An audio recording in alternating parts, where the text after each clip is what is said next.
Assalamu alaikum, Sheikh. Bismillah.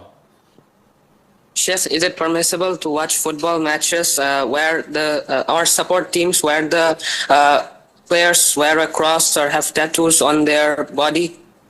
This is something on them, which is haram on them. It's like saying to me, is it permissible to go and buy from a grocery shop where the person selling the items is clean shaven, or he has qaza on his head, he has a mohawk haircut, or he drinks and eats with his left. These are things on him, different on him.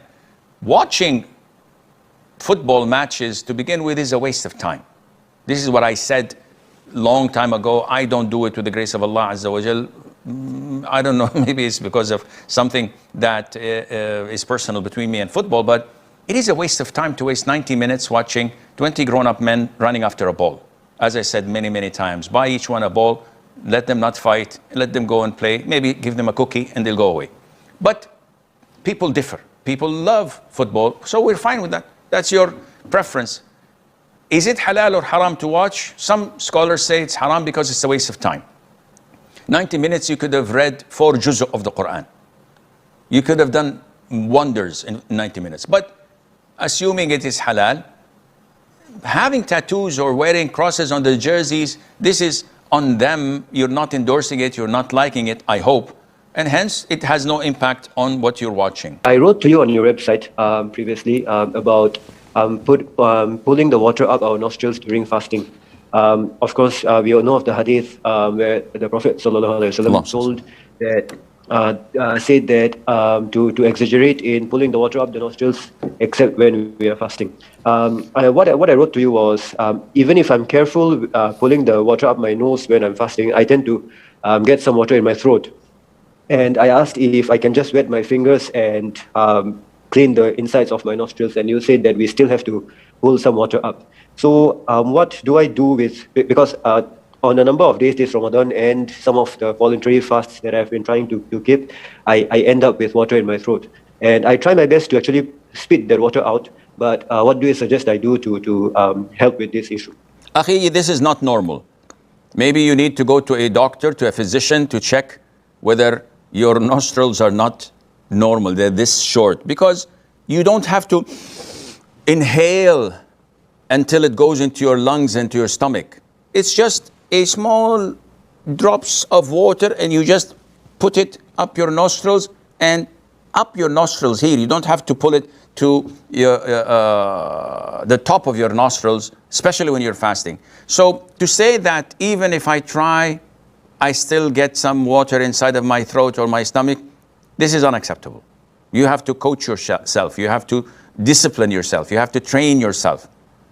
And it's not a valid excuse. So, oh, I try my best and I could not do it. No, this is not valid. We cannot bend the rules of Sharia and say, okay, as long as you insist, then just wet your finger and put it up your nose. No, that doesn't work this way. Do it. Don't exaggerate. Just pull it to the inside the cavity of your nose. That is more than enough, and blow your nose, and inshallah things would be fine. Assalamu alaikum wa rahmatullahi wa barakatuh, Sheikh. Assalamu wa rahmatullahi wa barakatuh. So, Sheikh, I'm really confused regarding the issue. When Yazeed was the Khalifa and Tabaeen, so why he didn't punish Ubaidullah ibn Ziyad when he made Medina halal for 3 days during the Battle of Akhi, what's the point of bringing something that took place 1300 years ago or plus? Answer me, please. Sheikh, my local masjid imam made confuse me. Like, what do you want? What is the benefit? What do you want us to say? What is the conclusion you want to reach? He said like you're wrong about his Tabaeen because he was evil man. You're wrong about who? He says that you are wrong saying him Tabaeen. I am wrong because Yazeed was not from the Tabi'een. So what? Let us assume he's not from the Tabi'een. Then what? Answer me. I don't know, Sheikh. I'm confused. No, it's not confused. Either you don't have a purpose in life, And when people don't have a purpose in life, they don't know what to do. Some of them play video games, some of them watch pornography, some of them go into websites that make them crazy or doubtful about their deen. Or you may have tendencies of Shia, and you're camouflaging yourself to be a Sunni and pretending to be confused so that you would confuse others. Akhi, we do not care what happened these years. We care about Qur'an.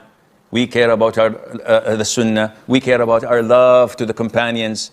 And we love Muawiyah ibn Abi Sufyan, may Allah be pleased with him, who was a companion and one of the scribers of the Wahi. He's the brother-in-law of the Prophet ﷺ. His son, Yazeed, he did evil things, but he did also a lot of good things. And he is from the Tabi'een by the definition I told you about. Who cares about the Imam of your masjid? Who is he? He's nobody. So when a nobody like him confuses you, this means that your iman is on the brink, that you are on shaky grounds. You don't have foundation of strong Islam. Any missionary could come and speak to you about Christianity, and you would convert to Christianity. You said, oh, we believe in the Trinity. And in Islam there is Trinity. You say, Bismillah ar-Rahman ar-Rahim. This is Trinity, yallah.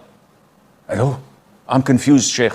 He's right, these are three names and attributes of Allah Azza wa Jalla. What are you doing? So, akhi, focus on reading the Quran and revering it. Focus on learning the Sunnah of the Prophet ﷺ. Focus on loving his seerah, loving his companions. Focus on understanding that the best of generations are the Sahaba, Tabi'een, and Tabi'it Tabi'een. And Yazeed is, whether this so-called Imam of Masjid likes it or not, is a Tabi'i. But does it mean that he's placed his feet in the Jannah? No, it doesn't. But he is a Tabi'i. It's a label. It's a title given to him simply because he saw the companions of the Prophet ﷺ. So get over it and get a life. Assalamu alaikum, Sheikh. Alaykum assalam rahmatullah. If someone is intending to do hijrah to a non-Muslim country until he gets nationality and then he will be leaving this country, he's doing this for his children and himself in order to be able to get educated well and they could live in a better place. He's also working as an Arabic teacher and also related to da'wah field. Is he allowed to take such decision, or this is against our religion? Jazakallah khair. Wa jazakum. We spoke about this so many times and said that if a person comes from a Muslim country and migrates to a kafir country for the sake of getting their nationality and to obtain a passport, that this is haram. As Muslims, we honor our religion, our culture, and we do not compromise that by giving the oath and the pledge of allegiance to a kafir ruler and the kafir constitution and the likes. But going to that country to work and to get a degree and to make money, that's fine. The nationality issue involves the pledge to the queen or to the king or to the constitution of that kafir country. In addition to the dangers it has to your wife and children. If you come from a kafir country yourself, that's no problem, because your nationality or another nationality is both kafir countries. There's no problem in that.